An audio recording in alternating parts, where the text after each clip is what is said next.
Assalomu alaykum yaxshilar, omonmisizlar. Bugun sana 2025-yil 20-iyun. Sakatana Adriatikasi.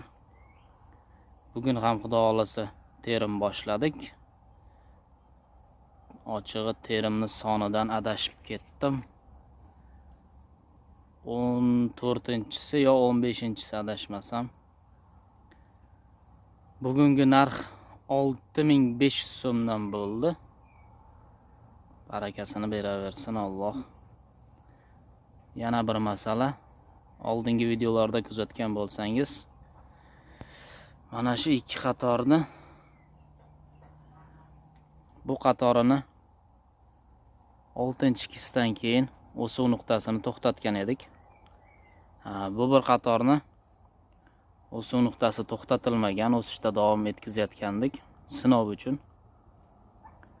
Xo'sh, bu qanday holatga keldi?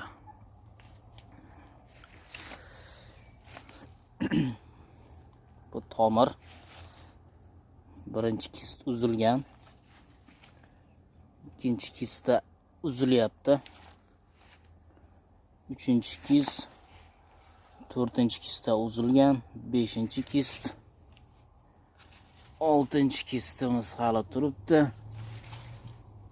7-kistda ham mevalar bor. 8-kistda ham mevalari bor, ammo 9-kistdan boshlab gullari mevaga aylanmay kuyib qolyapti. 9, 10, 11, 12, ba'zilarida 13, 14-kistgacha bor, ammo gul ushlamayapti. Sababi ozuqa yetishmasligidan ham bo'lishi mumkin, ammo bizni teplitsalarimiz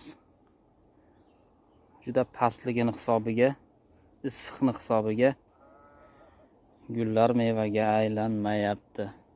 Bunday past issiqxonalarda yozning kunlari juda graduslar baland bo'ladi.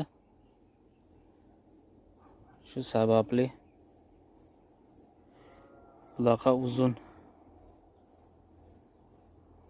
ko'tarish to'g'ri kelmas ekan bizni sharoitda.